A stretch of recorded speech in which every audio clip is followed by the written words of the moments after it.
transmit the will of the planetary logos.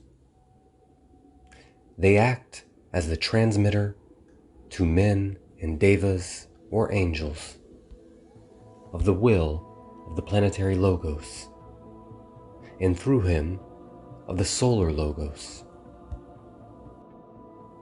Each planetary scheme, ours amongst the others, is a center in the body logoic and is expressing some form of energy or force.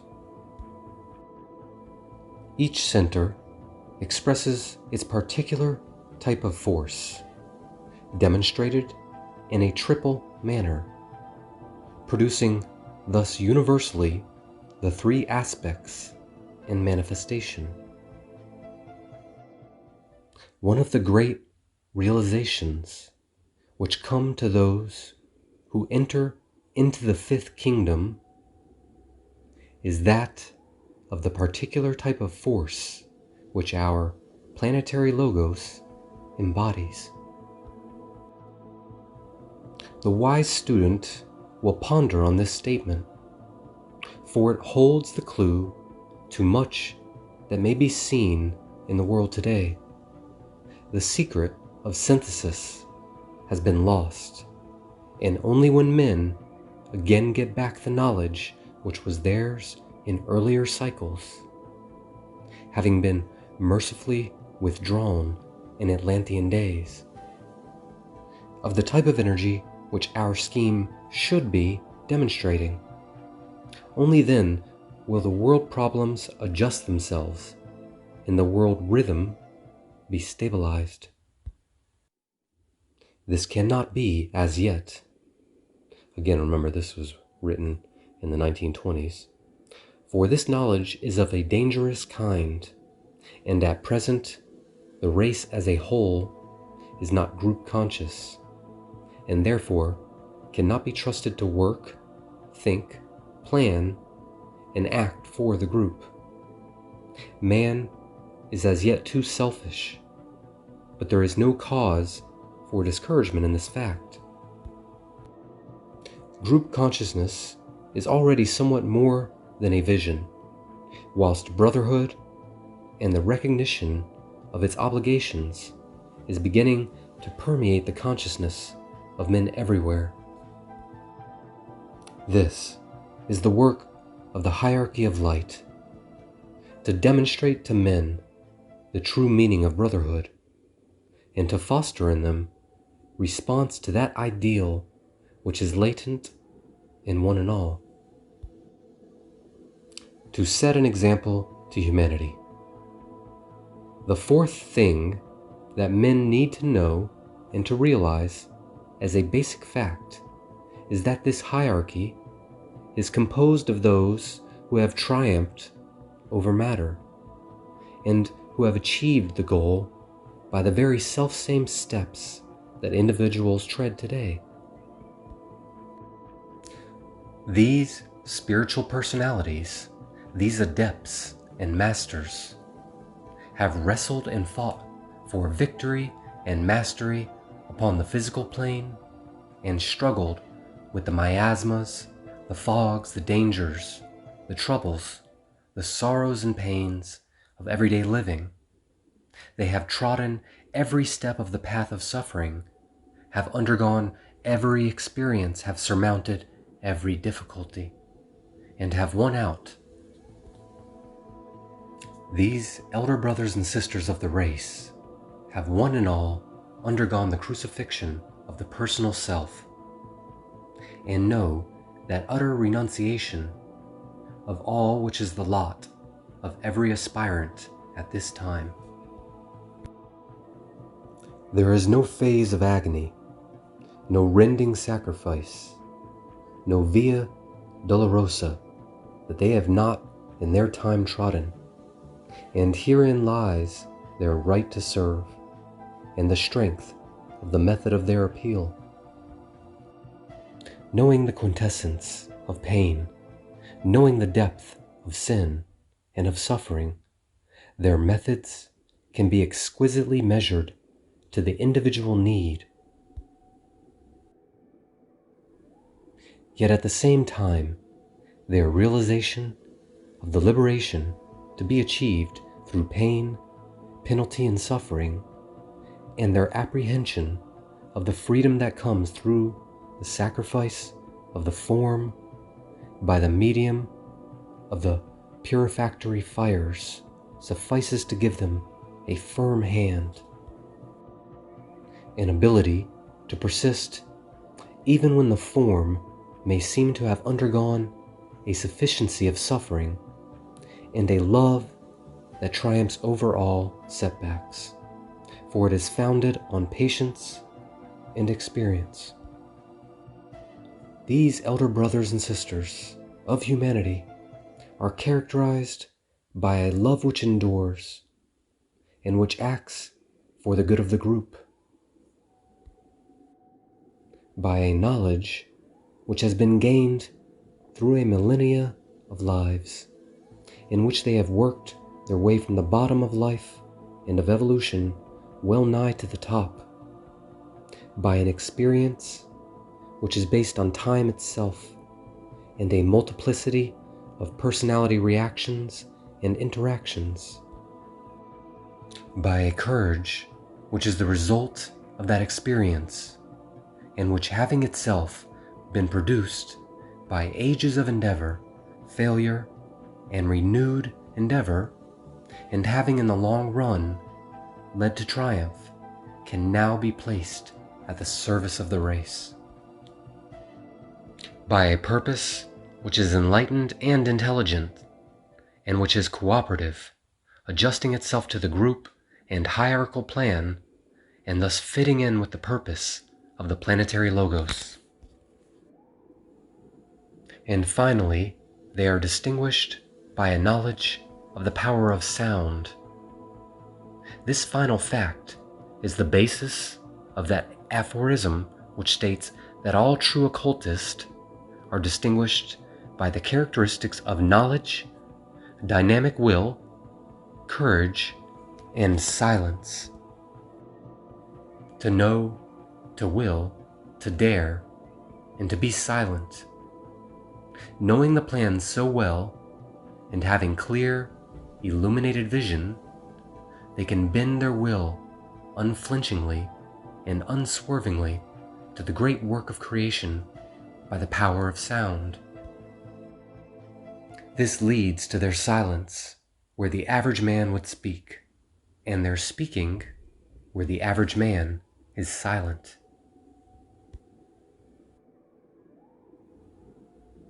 When men have grasped the four facts here enumerated, and they are established as acknowledged truths in the consciousness of the race, then may we look for a return of that cycle of peace and rest and righteousness which is foretold in all the scriptures of the world.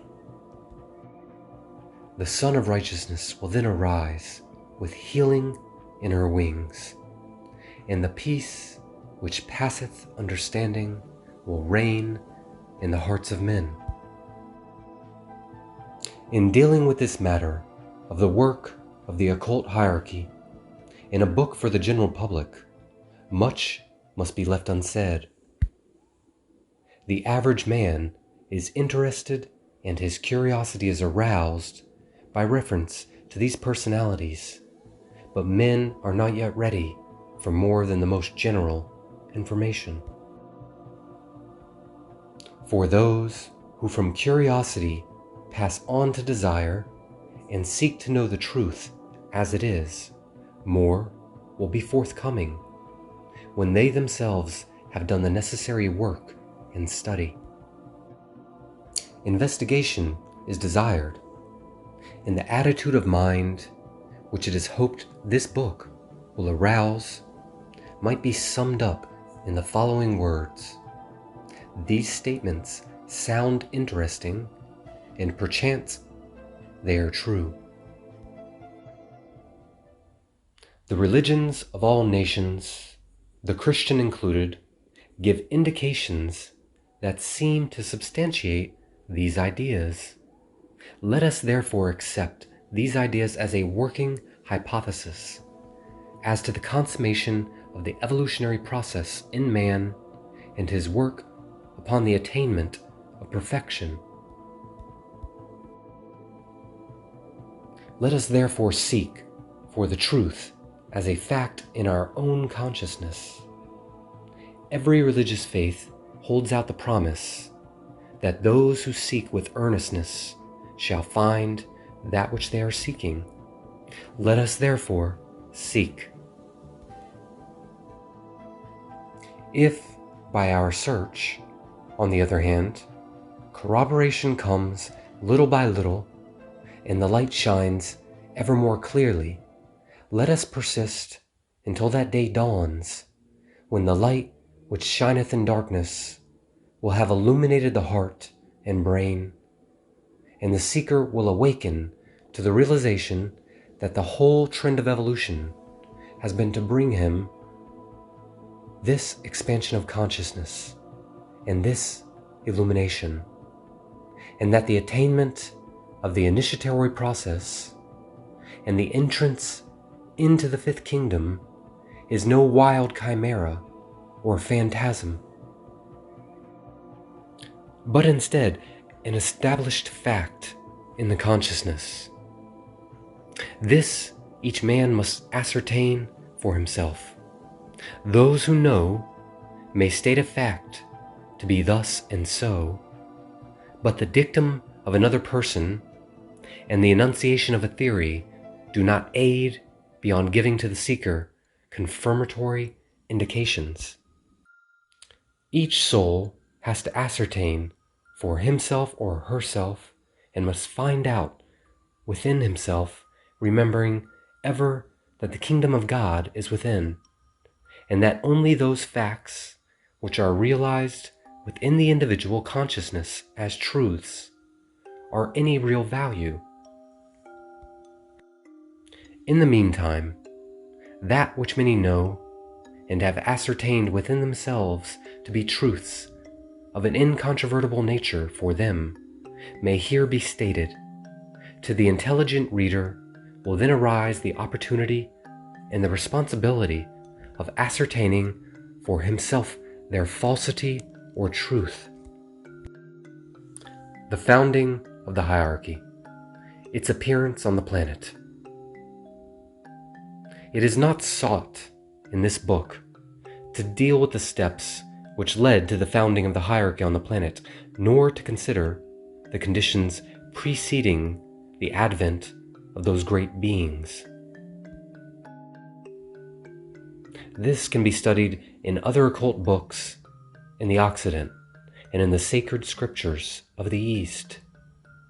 Suffice it for our purpose to say that in the middle of the Lemurian epoch, approximately 18 million years ago, occurred a great event which signified, amongst other things, the following developments.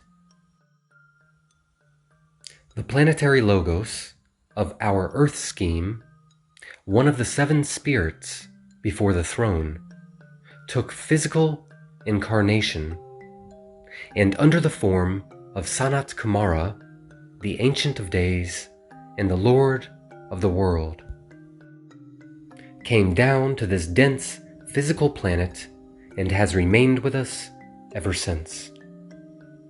Owing to the extreme purity of his nature and the fact that he is, from the human standpoint, relatively sinless and hence incapable of response taught on the dense physical plane, he was unable to take a dense physical body such as ours, and has to function in his etheric body. He is the greatest of all avatars, or coming ones, for he is a direct reflection of that great entity who lives and breathes and functions through all the evolutions on this planet, holding all within his aura or magnetic sphere of influence. In him we live and move and have our being, and none of us can pass beyond the radius of his aura. He is the great sacrifice, who left the glory of the high places, and for the sake of the evolving sons of men, took upon himself a physical form, and was made in the likeness of man. He is the silent watcher, as far as our immediate humanity is concerned, although literally the planetary Logos himself, on the higher plane of consciousness wherein he functions, is the true silent watcher where the planetary scheme is concerned. Perhaps it might be stated thus, that the Lord of the world, the one initiator, holds the same place in connection with the planetary Logos as the physical manifestation of a master holds to that master's monad on the monadic plane. In both cases, the intermediate state of consciousness has been superseded, that of the ego or higher self, and that which we see and know is the direct, self-created manifestation of pure spirit itself. Hence, the sacrifice. It must here be borne in mind that in the case of Sanat Kumara, there is a tremendous difference in degree, for his point in evolution is as far in advance of that of an adept as that adept's is in advance of animal man. This will be somewhat elaborated in the next section of our subject. With the Ancient of Days came a group of highly evolved entities who represent his own individual karmic group and those beings who are the outcome of the triple nature of the planetary Logos. If one might so express it, they embody the forces emanating from the head, heart, and throat centers, and they came in with Sanat Kumara to form focal points of planetary force for the helping of the great plan, for the self-conscious unfoldment of all life. Their places have gradually been filled by the sons of men as they qualify, though this includes very few, until lately, from our immediate earth humanity.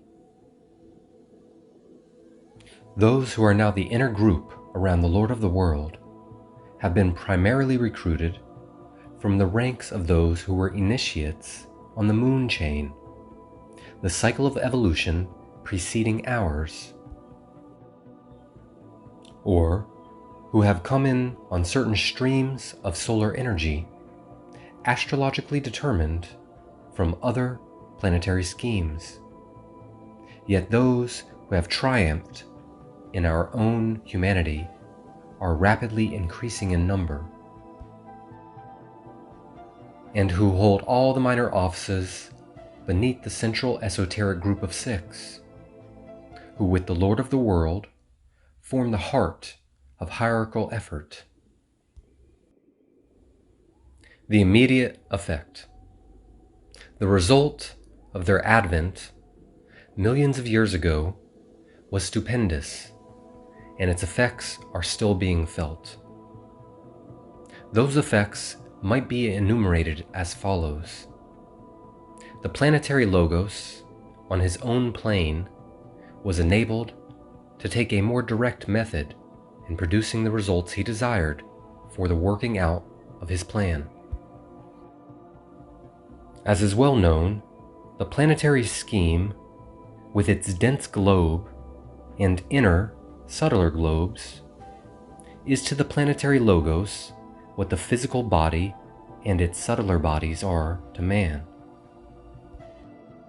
Hence, in illustration, it might be said that the coming into incarnation of Sanat Kumara was analogous to the firm grip of self-conscious control that the ego of a human being takes upon his vehicles when the necessary stage in evolution has been achieved.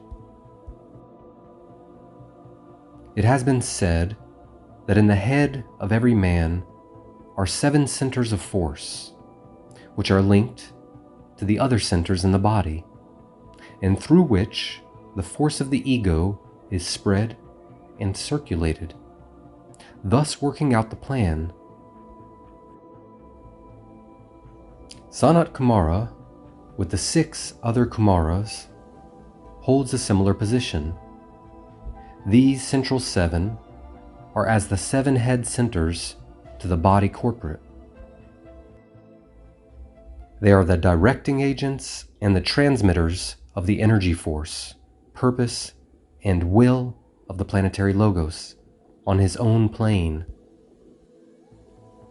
This planetary head center works directly through the heart and throat centers, and thereby controls all the remaining centers. This is by way of illustration and an attempt to show the relation of the hierarchy to its planetary source, and also the close analogy between the method of functioning of a planetary logos and of a man, the microcosm. The third kingdom of nature, the animal kingdom, had reached a relatively high state of evolution, and animal man was in possession of the earth. He was a being with a powerful physical body, a coordinated astral body, or body of sensation and feeling, and a rudimentary germ of mind, which might someday form a nucleus of a mental body. Left to himself for long aeons, animal man would have eventually progressed out of the animal kingdom into the human, and would have become a self-conscious, functioning, rational entity. But how slow the process would have been may be evidenced by the study of the Bushmen of South Africa, the Vedas of Ceylon, and the hairy Ainus. The decision of the planetary logos to take a physical vehicle produced an extraordinary stimulation in the evolutionary process, and by his incarnation and the methods of force distribution he employed, he brought about in a brief cycle of time what would have otherwise have been inconceivably slow. The germ of mind in animal man was stimulated, the fourfold lower man. A, the physical body in its dual capacity, etheric and dense.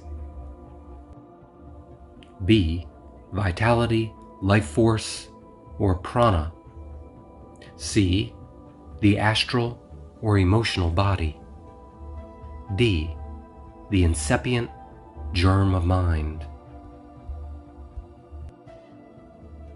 Was coordinated and stimulated, and became a fit receptacle for the coming in of the self-conscious entities, those spiritual triads, the reflection of spiritual will, intuition, or wisdom, and higher mind, who had for long ages been waiting for just such a fitting. The fourth, or human kingdom, came thus into being, and the self-conscious, or rational unit, man, began his career. Another result of the advent of the hierarchy was a similar, though less recognized, development in all the kingdoms of nature. In the mineral kingdom, for instance, certain of the minerals or elements received an added stimulation and became radioactive, and a mysterious chemical change took place in the vegetable kingdom.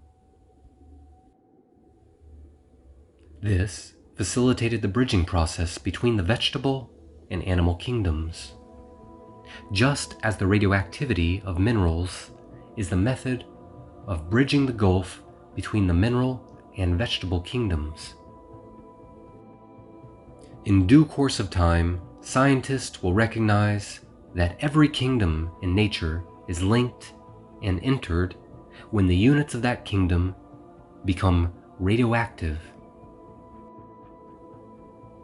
But it is not necessary for us to digress along these lines. A hint suffices for those of you who have eyes to see and the intuition to comprehend the meaning conveyed by terms which are handicapped by having a purely material connotation. In Lemurian days, after the great descent of the spiritual existences to the earth, the work they planned to do was systematized. Offices were apportioned, and the processes of evolution in all the departments of nature were brought under the conscious, wise guidance of this initial brotherhood. This hierarchy of brothers of light still exists, and the work goes steadily on. They are all in physical existence, either in dense physical bodies, such as many of the masters employ, or in etheric bodies, such as the more exalted helpers and the Lord of the world occupy. It is of value for men to remember that they are in physical existence and to bear in mind that they exist upon this planet with us, controlling its destinies, guiding its affairs, and leading all its evolutions on to an ultimate perfection. The central home of this hierarchy is at Shambhala, a center in the Gobi Desert, called in the ancient books the White Island. It exists in etheric matter, and when the race of men on Earth have developed etheric vision, its location will be recognized and its reality admitted. The development of this vision is rapidly coming to pass, as may be seen from the newspapers and the current literature of the day, but the location of Shambhala will be one of the latest etheric sacred spots to be revealed, as it exists in the matter of the second ether. Several of the masters in physical bodies dwell in the Himalayan mountains in a secluded spot called Shagats, far from the ways of men, but the greater number are scattered all over the world, dwelling in different places in the various nations, unrecognized and unknown, yet forming each in his own place a focal point for the energy of the Lord of the world, and proving to his environment a distributor of the love and wisdom of the deity.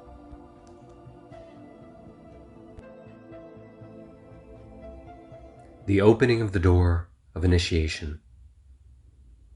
It is not possible to touch upon the history of the hierarchy during the long ages of its work, beyond mentioning certain outstanding events of the past and pointing out certain eventualities. For ages after its immediate founding, the work was slow and discouraging. Thousands of years came and went, and races of men appeared and disappeared from the earth before it was possible to delegate even the work done by initiates of the first degree to the evolving sons of men.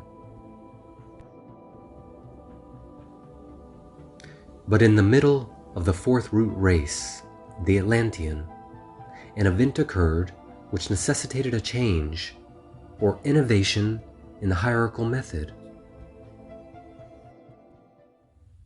Certain of its members were called away to higher work elsewhere in the solar system, and this brought in, through necessity, a number of highly evolved units of the human family. In order to enable others to take their place, the lesser members of the hierarchy were all moved up a step, leaving vacancies among the minor posts. Therefore, 3 things were decided upon in the council chamber of the Lord of the world. 1, to close the door through which animal men passed in to the human kingdom, permitting for a time no more monads on the higher plane to appropriate bodies. This restricted the number of the fourth, or human kingdom, to its then limitation. 2. To open another door and permit members of the human family who are willing to undergo the necessary discipline and to make the required stupendous effort to enter the fifth or spiritual kingdom. In this way, the ranks of the hierarchy could be filled by the members of Earth's humanity who qualified. This door is called the portal of initiation and still remains open upon the same terms as laid down by the Lord of the world in Atlantean days. These terms will be stated in the last chapter of the book. The door between the human and animal kingdoms will again be opened during the next great cycle, or round, as it's called in some books. But as this is several million years away from us at this time, we are not concerned with it. 3. It was also decided to make the line of demarcation between the two forces of matter and spirit clearly defined. The inherent duality of all manifestation was emphasized, with the aim in view of teaching men how to liberate themselves from the limitations of the fourth, or human kingdom, and thus pass on into the fifth, or spiritual. The problem of good or evil, light or darkness, right or wrong, was enunciated solely for the benefit of humanity, and to enable men to cast off the fetters which imprisoned spirit, and thus achieve spiritual freedom. This problem exists not in the kingdoms below man, nor for those who transcend the human. Man has to learn through experience and pain the fact of the duality of all existence. Having thus learnt, he chooses that which concerns the fully conscious spirit aspect of divinity, and learns to center himself in that aspect. Having thus achieved liberation, he finds indeed that all is one, that spirit and matter are a unity, not existing save that which is to be found within the consciousness of the planetary logos, and in wider circles within the consciousness of the solar logos. The hierarchy thus took advantage of the discriminative faculty of mind, which is the distinctive quality of humanity, to enable him, through the balancing of the pairs of opposites, to reach his goal, and to find his way back to the source from whence he came. This decision led to the great struggle which distinguished the Atlantean civilization, and which culminated in the destruction called the Flood, referred to in all the scriptures of the world. The forces of light and the forces of darkness were arrayed against each other, and this for the helping of humanity. The struggle still persists, and the world war through which we have just passed was a recrudescence of it. On every side in that world war, two groups were to be found: those who fought for an ideal as they saw it, for the highest that they knew, and those who fought for material and selfish advantage. In the struggle of these influential idealists or materialists, many were swept in who fought blindly and ignorantly, being thus overwhelmed with racial karma and disaster. These three decisions of the hierarchy are having and will have a profound effect upon humanity, but the result desired is being achieved, and a rapid hastening of the evolutionary process, and a profoundly important effect upon the mind aspect in man can already be seen. It might here be well to point out that working as members of that hierarchy are a great number of beings called angels by the Christian and devas by the Oriental. Many of them have passed through the human stage long ages ago and work now in the ranks of the great evolution parallel to the human, and which is called the Deva evolution. This evolution comprises, among other factors, the builders of the objective planet and the forces which produce, through those builders, every form familiar and unfamiliar. The Devas who will cooperate with the hierarchical effort concern themselves, therefore, with the form aspect, whilst the other members of the hierarchy are occupied with the development of consciousness within the form. The three departments of the hierarchy. We have already dealt with the subject of the founding of the hierarchy upon earth, and we saw how it came to be, touching likewise upon certain crises which have occurred, and which still affect events in the present time.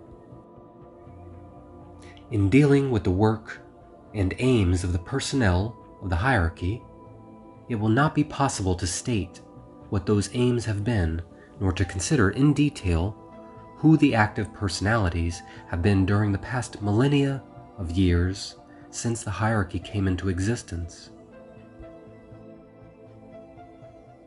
Many great beings from planetary and solar sources, and once or twice from cosmic sources, have at times lent their aid and dwelt briefly upon our planet.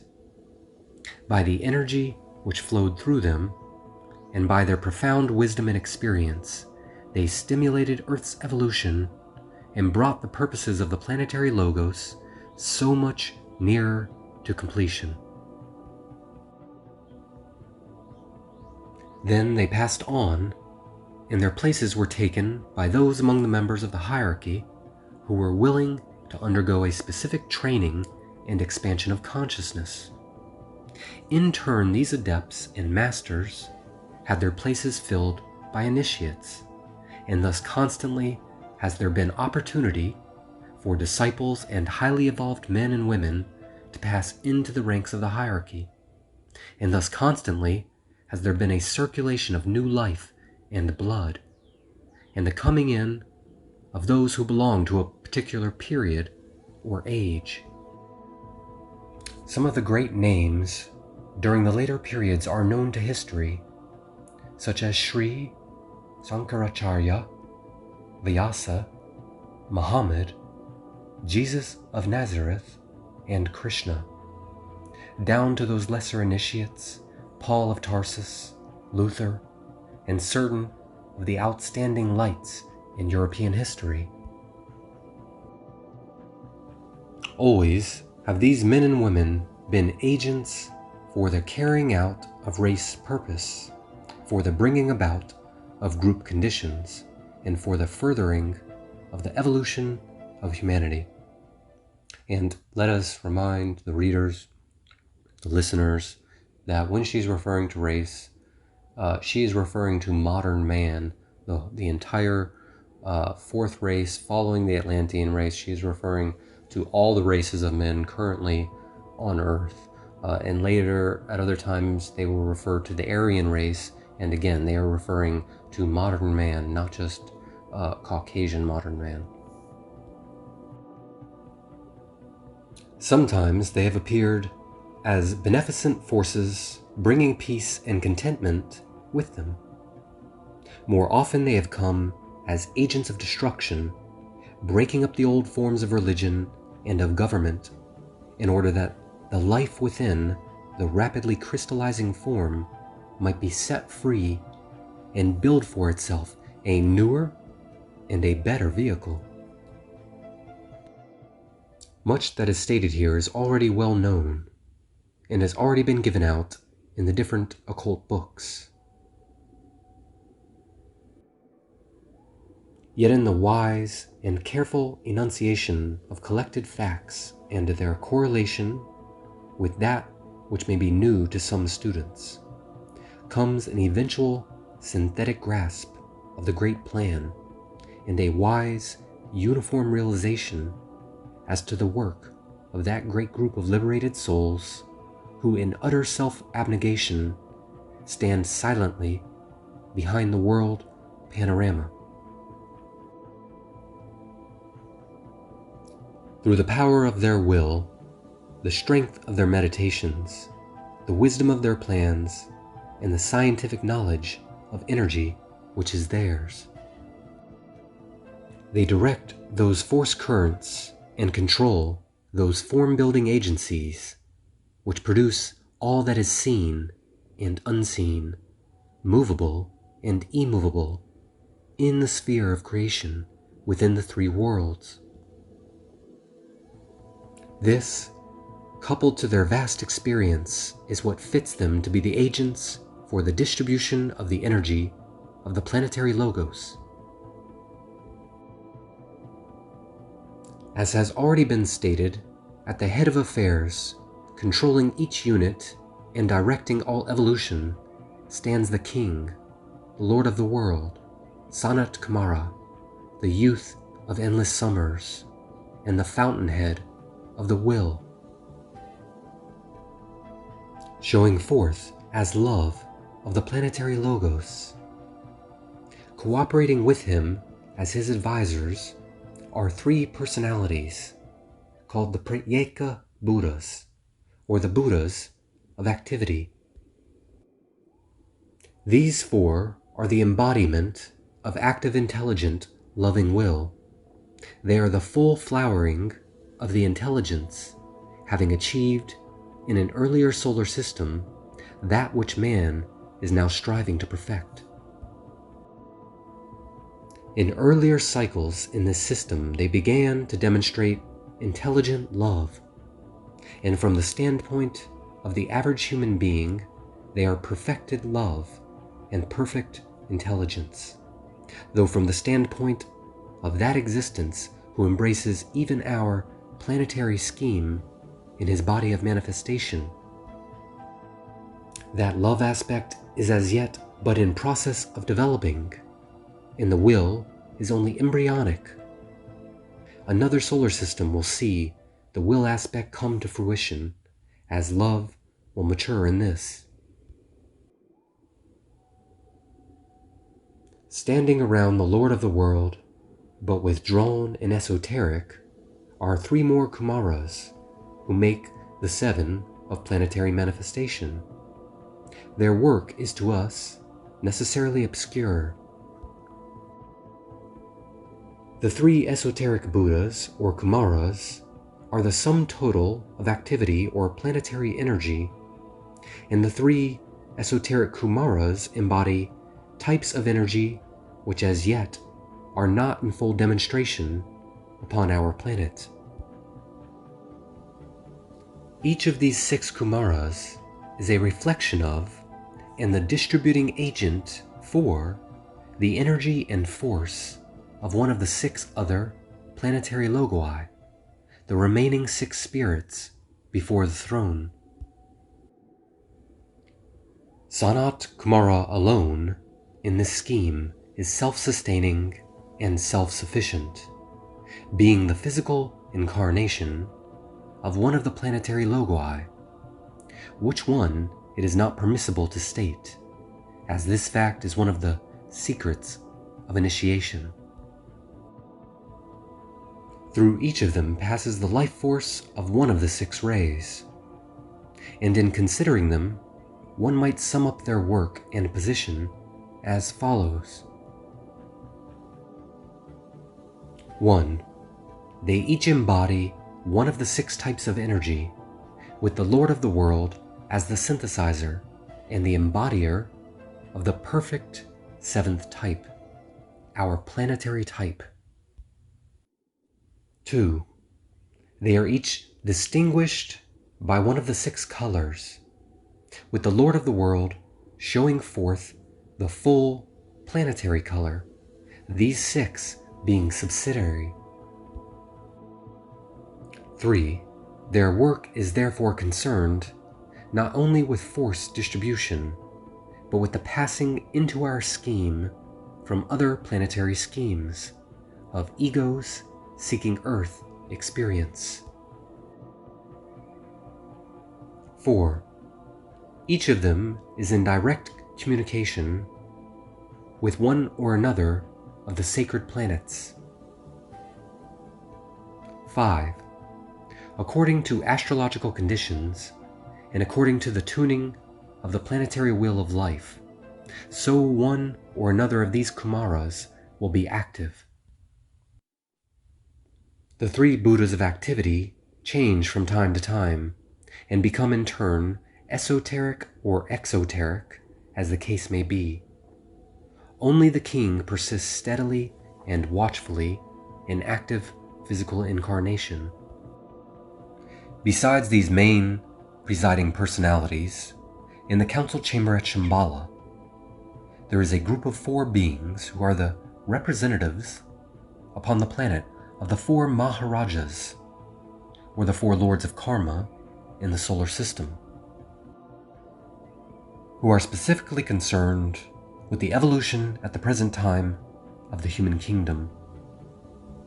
These 4 are connected with 1. The distribution of karma, or human destiny, as it affects individuals, and through the individuals, the groups. 2. The care and tabulation of the Akashic records. They are concerned with the Hall of Records, or with the keeping of the books, as it is called in the Christian Bible. They are known in the Christian world as the recording angels. 3. The participation in solar councils. They alone have the right during the world cycle to pass beyond the periphery of the planetary scheme and participate in the councils of the solar logos. Thus, they are literally planetary mediators representing our planetary logos and all that concerns him in the greater scheme of which he is but a part. Cooperating with these karmic lords are the large groups of initiates and devas who occupy themselves with the right adjustment of A. World karma, B. Racial karma, C. National karma, Group karma, E. Individual karma, and who are responsible to the planetary logos for the correct manipulation of those forces and building agencies which bring in the right egos on the different rays at the correct times and seasons. With all these groups we have little concern, for they are contacted only by initiates of the 3rd initiation and by those of even more exalted rank. The remaining personnel of the hierarchy is divided into 3 main and 4 subsidiary groups. Each of these groups, as will be seen by reference to the appended chart, being presided over by one of those whom we call the 3 great lords.